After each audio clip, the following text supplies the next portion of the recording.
대한민국에 처음 기차가 돌아다니기 시작한 건 1899년 9월 18일 한강을 건널 철교가 없었던 당시 노량진과 제물포를 잇는 33.2km 구간에서 대한민국 철도의 역사가 시작됩니다. 하지만 대한민국 철도의 역사는 부끄럽게도 일본에 의한 역사이기도 했습니다. 앞서 말씀드린 경인선 철도는 일본의 잔치였으며 경부선 철도공사도 일본이 벌인 사업이고 그 선로위를 돌아다니는 기관차 역시 일본산이었습니다. 세계 최초로 지하철을 개통한 영국보다 110년이나 늦은 1974년 개통된 대한민국 최초 지하철 종로선 역시 일본 히타치 제작소의 객차를 수입했고 일본의 철도 제어 기술이 이용됐습니다. 대한민국의 철도 기술은 KTX가 처음 달리기 시작한 2004년까지만 해도 프랑스의 떼제베를 도입해야만 했던 열악한 수준이었지만 IMF라는 굴욕을 당한 한국의 기술 수준을 개무시하면서 기차나 왕창 팔아먹으려던 프랑스의 기대와는 다르게 대한민국은 고속철도 주요 부품 국산화에 성공하면서 2009년 대한민국 자체 개발 모델인 KTX 산천이 탄생하기에 이릅니다.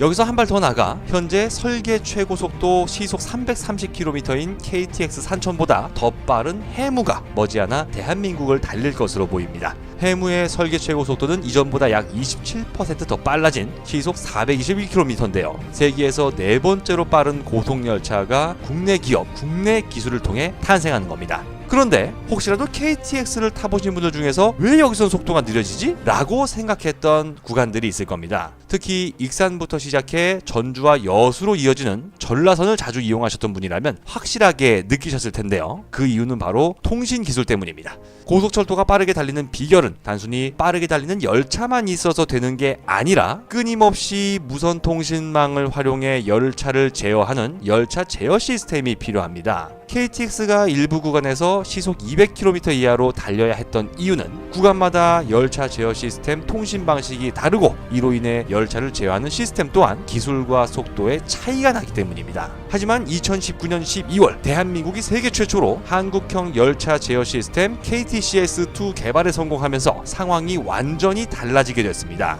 정부는 2021년까지 총 440억 원을 들여 고속주행이 불가능했던 전라선에서 KTCS2를 시범 운영하겠다고 발표했는데요. 세계 최고 수준의 고속철도와 열차 제어 시스템을 동시에 수출할 수 있게 되면서 일본과 프랑스 등 우리보다 한참 앞서 있던 철도 선진국과 대등한 수준에서 수주 경쟁을 벌일 것으로 예상됩니다. 게다가 한국의 고속철도 수주에 일본이 도움을 주게 된 점도 긍정적입니다. 50년 무사고를 자랑하던 일본의 신칸센이 재작년부터 안 내던 사고를 내고 있기 때문인데요. 이로 인해 일본에서는 신칸센의 신화가 무너졌다는 우려의 목소리가 나오고 있습니다. 전 세계에서 가장 안전한 철도로 인정받던 신칸센. 그 이유는 지난 1964년 개통 이후 단 한 번도 열차가 멈춰서거나 중대 결함이 발견된 적이 없기 때문인데요. 그런데 지난 2017년 운행 도중 타는 냄새와 이상 소음이 발생돼 승객들이 불안에 떨었습니다. 점검 결과 차체 부품의 심각한 균열과 함께 정비를 소홀히 했다는 사실이 밝혀지면서 열차 운행을 중단시키는 사태가 벌어진 겁니다.